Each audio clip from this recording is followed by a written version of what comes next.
आज की ताजा खबर की शुरुआत इंडियन मार्केट्स के साथ करेंगे। आज इंडियन स्टॉक मार्केट्स बंद है क्योंकि आज ईद उल फित्र है, रमजान ईद का अवसर है। सो इसीलिए आज मार्केट बंद है। सो मेरे सारे भाइयों को और बहनों को जिन्होंने रोजे रखे थे लास्ट पूरे मंथ, उन सभी को ईद मुबारक। और अब आज की ताजा खबर फिर से एक बार यूएस मार्केट्स की तरफ लेके चलते हैं। सो यूएस मार्केट्स जो है कल 0.26% टू 1.63% ऊपर थे। स्पेसिफिकली अगर नैस्डैक ये जो इंडेक्स है वो ज्यादा ऊपर था, यानी कि टेक्नोलॉजी ड्रिवन स्टॉक्स जो है वो ज्यादा ऊपर गए थे। ओवरऑल दिन भर में जो डाउ जोन्स है या S&P 500 है, मतलब broader markets were down, but वहां से उसके बाद there was some kind of rally और मार्केट्स पॉजिटिव टेरिटरी पे बंद हुए। ब्रेंट क्रूड की अगर हम प्राइस देखेंगे तो $107 पे ही ब्रेंट क्रूड ट्रेड होता हुआ नजर आ रहा है, तो उसमें ज्यादा कुछ चेंजेस नहीं है। बट यूएस की जो 10 ईयर जीसेक यील्ड है वो 3% का मार्क क्रॉस करके 2.98% पे बंद हुई है। सो 3% का जो एक नया बेंचमार्क नजर आ रहा था कि क्या यूएस 10 ईयर जीसेक यील्ड 3% को क्रॉस करेगी, तो yes, it has crossed once अभी कल, बट वापस 2.98% पे वो सेटल हो गई है। I will not be surprise कि about 3% also the 10 year GSEC yield will go and can settle there for some time. So we cannot deny that. So ये जो alternative asset class fixed income security है वो अब और ज्यादा attractive लगना शुरू हो सकता है इंस्टीट्यूशनल इन्वेस्टर्स को। इंडिया की 10 ईयर जिसे यील्ड की अगर हम बात करेंगे तो 7.12% को वो यील्ड है। सो कल वो 7.14% थी, वहां से अराउंड 0.02% नीचे आई है। नॉट दैट मच मूवमेंट, ऐसी सीसॉ मूवमेंट्स इन जिसे यील्ड्स में चलती ही रहती है। Now coming back to the Indian markets again, so retail investors related एक न्यूज है, तो इसमें कुछ पॉजिटिव्स भी है एंड कुछ कॉशनरी सजेशंस भी यहां से सामने आ रहे हैं। तो पॉजिटिव न्यूज ये है कि रिटेल इन्वेस्टर्स का जो शेयर है ओवरऑल इंडियन स्टॉक मार्केट में, डायरेक्ट स्टॉक्स में, म्यूचुअल फंड के थ्रू मैं नहीं बता रहा हूं, डायरेक्ट स्टॉक्स में, तो वो जो लेवल है वो ऑल टाइम हाई लेवल पे जा चुका है। 7.42% का वो नंबर है। कितना? 7.42% of the total Indian stock market is held by retail investors. वहीं पे अगर हम फॉरेन पोर्टफोलियो इन्वेस्टर्स की बात करते हैं, so this particular number is at 20.15%। तो अभी आप बोलोगे यार एफपीआई का तो बहुत ज्यादा है रिटेल इन्वेस्टर्स से। यस, ज्यादा है, बट ये 9 ईयर लो लेवल पे चल रहा है। फॉरेन पोर्टफोलियो इन्वेस्टर्स का जो शेयर है इंडियन मार्केट में परसेंटेज टर्म्स में, that is at 20.15%।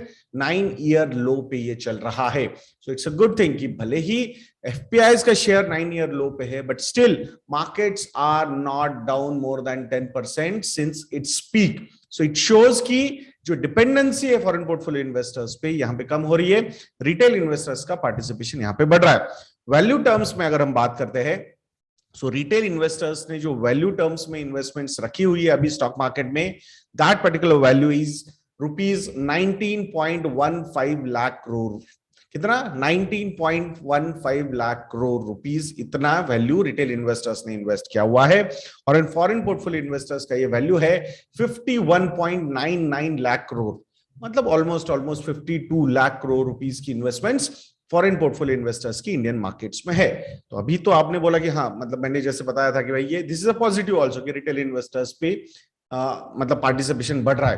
But cautionary message क्या है? तो कॉशनरी मैसेज ये है कि रिटेल इन्वेस्टर्स ने अल्टीमेटली लास्ट कुछ ईयर्स में जो बैंकरप्ट कंपनीज थी उनमें 2000 करोड़ रुपए का इन्वेस्टमेंट किया। कितना? 2000 crore, in hope of revival.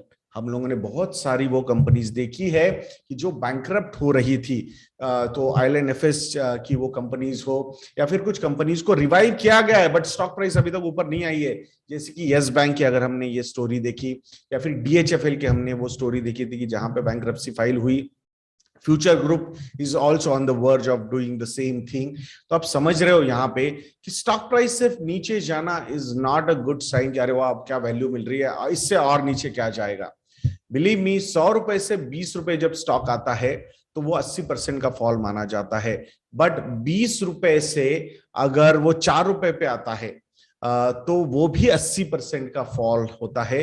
But value terms में, नंबर टर्म में आपको लगेगा यार 100 से 20 इज 80 रुपए और 20 से 4 इज 16 रुपए, तो यार मतलब, बट परसेंटेज टर्म्स में वो उतना ही है। तो इसीलिए कभी भी ये जो फॉलिंग नाइफ्स होते हैं उनको कैच करने की कोशिश मत कीजिएगा। हमेशा देखिएगा कि अगर कोई कंपनी का स्टॉक बहुत ज्यादा नीचे जा रहा है एंड रिटेल इन्वेस्टर्स का पार्टिसिपेशन वहां पे बढ़ रहा है, it's a sign of caution. तो उसको कभी भी मतलब ऑन बोर्ड मत होइएगा ऐसी ट्रेन्स में, तो याद रखिएगा दोस्तों। बाकी इंडिया की मैन्युफैक्चरिंग पीएमआई के नंबर्स आ चुके हैं अप्रैल मंथ के लिए and that number is good 54.7। If you remember last month ये जो रिपोर्ट आई थी तब हमने बताया भी था कि डोंट वरी, ऐसा कुछ प्रॉब्लम नहीं है। मोर देन 50 अगर पीएमआई का नंबर है तो it means expansion, so confidence ज्यादा है, प्रोडक्शन ज्यादा हो रहा है, मैन्युफैक्चरिंग प्रोडक्शन ज्यादा होगा। सो वहां पे ऐसी न्यूज दिखाई गई थी कि 55.2 पर 55.2 का ये पीएमआई का नंबर था, वहां से ये 54 तक नीचे गिरा है and this is a cause of worry and all those things and now again 54 to 54.7।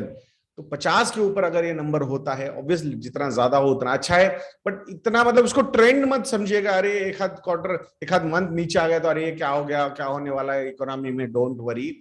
News reports जो होती है उनका काम होता है सेंसेशन क्रिएट करना, हमारा काम होता है शांति से ये चीजों को एब्सॉर्ब करना, समझना क्या हो रहा है क्या नहीं हो रहा है, सही में कितना इंपॉर्टेंस है नहीं है, ये समझना ये ज्यादा जरूरी है हमारे लिए। So just cool down, don't worry. Noise बहुत ज्यादा हो सकती है, हमें लॉन्ग टर्म इन्वेस्टर बन के रहना है, कॉन्फिडेंस बना के रखना है इंडियन इकोनॉमी में।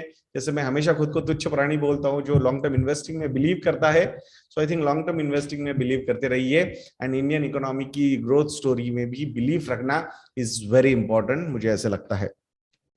जर्मनी और इंडिया, मतलब अभी मिस्टर नरेंद्र मोदी हमारे प्राइम मिनिस्टर यूरोप गए हुए हैं, तो जर्मनी के साथ कुछ डील साइन हो रही है। तो वहां पे जर्मनी ने 10 बिलियन यूरोज की इन्वेस्टमेंट्स की कमिटमेंट दी है ग्रीन प्रोजेक्ट्स में बाय 2030। सो पॉइंट ये है कि देखिए ऑल ओवर वर्ल्ड ये ग्रीन एनर्जी, क्लीन एनर्जी पे बहुत ज्यादा फोकस हो रहा है। इट शोज कि भाई अर्निंग विजिबिलिटी जो है इस सेक्टर की बहुत अच्छी है। सो गवर्नमेंट की तरफ से भी एक पुश मिल रहा है। सो डेफिनेटली जहां पे गवर्नमेंट का पुश ज्यादा होता है वहां पे इंसेंटिवाइजेशन भी ज्यादा हो सकता है एंड दैट्स व्हाई कि विजिबिलिटी तो नजर आती ही है, प्लस गवर्नमेंट के जो इंसेंटिव्स है वहां से ग्रोथ पोटेंशियल भी ज्यादा दिखता है and that's why it is an important news. उसी तरीके से इसमें यहाँ पे देखना चाहिए। बाकी एचडीएफसी लिमिटेड के कल रिजल्ट्स आ चुके हैं, 16% से profit year on year grow हुआ है, 3700 करोड़ रुपीस का वो प्रॉफिट का नंबर है, नेट प्रॉफिट का। Net interest margins are at 3.5% for the whole year of FY22, which is very good because this is an housing finance company. इनके पास कोई Kasa book नहीं है कि भाई मतलब कॉस्ट ऑफ फंड्स कम है। अब जब एचडीएफसी बैंक के साथ मर्जर हो जाएगा तो काफी सस्ते डिपॉजिट्स इनको भी मिलेंगे, मतलब अल्टीमेटली एक ही कंपनी है, वो तो मैनेज किया जाएगा। So that will work really well for the this particular company also. NPL यानी कि नॉन परफॉर्मिंग लोन्स ऐसे रिपोर्टिंग होती है इनकी, so that number is at 1.91%, 0.07% से ये नीचे आया है। प्रोविजंस के नंबर्स भी काफी नीचे आए हैं ईयर ऑन ईयर, अगर हम देखते हैं तो 44% से प्रोविजंस के नंबर नीचे आए हैं। तो provisions for the quarter 4 FY22 आर 401 crore rupees. Last year same quarter the provisions were 719 crore rupees. कितने? 719 करोड़ रुपीस। इंडिविजुअल लोन्स की अगर टोटल लोन बुक हम देखेंगे, so that loan book is at 4.31 lakh crore rupees. कितना? 4.31 लाख करोड़ रुपीस। एक हाउसिंग फाइनेंस कंपनी, एक NBFC point of view से अगर हम देखते हैं तो इस कंपनी की इतनी बड़ी loan book 4.31 lakh crore rupees, 17% से अप है ये year on year. I think this is phenomenal. जब ये दोनों मैमथ्स मर्ज हो जाएंगे, मुझे लगता है जो भी इंस्टीट्यूशन वो फॉर्म होगा, I think it will have very good growth potential also. Though size is big but still I feel क्योंकि इस सेक्टर का एक पोटेंशियल इतना ज्यादा है और plus liability franchise, low cost of funds are available with HDFC Bank. I am very excited to look at that this company after the merger with HDFC Bank. Overall loan book की अगर हम बात करते हैं तो that book is also up by 14%, which is at 5.68 lakh crore rupees. तो ये भी काफी strong number है. So I think overall दो एक pessimism after the news, थोड़ा सा euphoria create हुआ, फिर pessimism बहुत ज्यादा build किया गया, बहुत ज्यादा क्वेश्चन हुआ इस पर्टिकुलर डील को from the cost of funds point of view से, then the SLR ratio point of management point of view से. बट आई स्टिल फील कि raising capital for HDFC bank will not be that difficult अगर requirement आती भी है तो. सो I think मुझे लगता है कि lot of positives will come out after this merger rather than जो निगेटिव्स या कॉन्स जो कंसर्न्स रेज किए गए थे रिगार्डिंग दिस मर्जर. एलआईसी के आईपीओ के बारे में कुछ बातें करते हैं. सो एलआईसी का आईपीओ की एंकर बुक फुल्ली सब्सक्राइब हो चुकी है. 5,600 करोड़ रुपीस की ये इन्वेस्टमेंट, 5,620 करोड़ रुपीस की ये बुक थी, फुल्ली सब्सक्राइब हो चुकी है. तो उतने number of shares, worth shares reserve हो चुके हैं एंकर इन्वेस्टर्स के लिए. 4 तारीख यानी कि कल इंडिविजुअल इन्वेस्टर्स एचएनआईज के लिए भी ये पर्टिकुलर आईपीओ ओपन होने वाला है. So I think we are looking forward for this IPO, LIC IPO. एक इंटरेस्टिंग चीजें हो रही है यहाँ पे, जैसे कि पेटीएम मनी ने किराना स्टोर्स तक वो लेके जा चुके हैं. क्यूआर कोड्स उन्होंने वहां पे सेट किए हैं. उन क्यूआर कोड्स को यूज करके free demat accounts for life time open कर सकते हैं लोग, मतलब कोई मेंटेनेंस चार्जेस वगैरह नहीं रहेंगे उनमें, and they can start investing also. So to take this particular initiative to the next level, मुझे लगता है डिस्काउंट ब्रोकर्स की तरफ से एक जबरदस्त एग्रेशन यहाँ पे नजर आ रहा है. दो इट्स अ गुड थिंग कि more participation will happen, but cautionary notes भी उतने ही जाने चाहिए नए इन्वेस्टर्स को. गलत एक्सपेक्टेशंस के साथ इन्वेस्टर्स ने मार्केट में एंट्री नहीं करनी चाहिए. सो ये भी अगर बिकॉज आप अगर ये वीडियोस देख रहे हो तो definitely you are involve in stock market for some time now. So please जितना हो सके लोगों को एजुकेट करने की कोशिश कीजिए, रैशनल बनाने की कोशिश कीजिए, एक्सपेक्टेशंस रैशनल रखने के लिए हेल्प कीजिए नए इन्वेस्टर्स को. ये मेरी रिक्वेस्ट रहेगी आप लोगों के लिए. So please do that. एक थोड़ी सी कंसर्न वाली न्यूज भी शेयर करते हैं. इंडिया का जो जॉबलेस रेट है, unemployment rate is at 7.83%. Last number मतलब 7.30% से 7.83% तक ऊपर आया है for the month of April 2022. So definitely a sign of worry. Hopefully मतलब things should get better in coming months. Last news है अडानी विल्मर की, जिसके लिए बहुत सारे लोगों को कल मेरा ट्वीट अच्छा भी लगा और बहुत सारे लोगों ने मुझे क्वेश्चन भी किया कि जो रिजल्ट्स का स्नैपशॉट दिखाया लोगों ने, जिसमें बोला कि यहां तो कहीं नहीं दिख रहा है 26% नेट प्रॉफिट डाउन हुआ है year on year. That is the problem I have कि जहां पे जो नंबर कंफर्टेबल है वो दिखाया गया है. ईयर ऑन ईयर जहां पॉजिटिव था वो दिखाया गया, क्वार्टर ऑन क्वार्टर जहां पे पॉजिटिव था वो दिखाया गया. So that's the major concern. So normally जितना ओपन लिस्टेड कंपनी है, पब्लिक लिमिटेड कंपनी है, तो it's better to disclose everything as possible. So I think from that point of view only जब ऐसी चीजें होती है, अब आपने ईयर ऑन ईयर रेवेन्यू जो अच्छा था, प्रॉफिट मतलब 40% अप था, वो नंबर आपने दिखा दिया, बट 26% जो year on year profit down था वो नंबर नहीं दिखाया गया.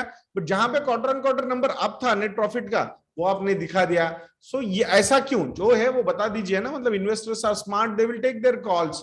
सो why to report things selectively, that's the concern normally I have, or I am not supporting. ये कोई भी कंपनी कर रही होगी, so it should be questioned, there is no doubt about that. So मैं आशा करता हूं दोस्तों, भले आज मार्केट बंद है बट फिर भी आपने ये वीडियो को देखा है, so thanks a lot for that. तो ऐसे वीडियोस के लिए चैनल पे बने रहिए और नेक्स्ट वीडियो तक के लिए मुझे आज्ञा दीजिए दोस्तों. जय हिंद.